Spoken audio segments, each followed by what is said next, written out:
तवज्जो है? Yes sir.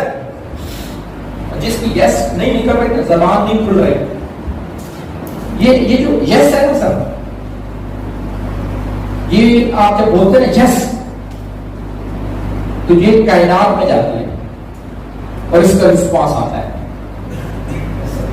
ठीक है, आज तक जिस काम को आपने यस बोला है ना, वो 90% वैसे ही हो गया यस से, 10% करना होता है। और जिस काम को आपने बोला है नो, तो 90% आपने नो कर दिया है, 10% वैसे ही नहीं होगा।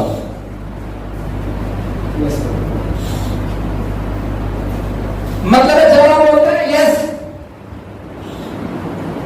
तो 90% काम यस हो गया है, 10% परफॉर्म है। और जब आपने बोल दिया नो, तो 90% नहीं है, 10% परफॉर्मेंस जीरो है। तो अपनी विल पैदा कर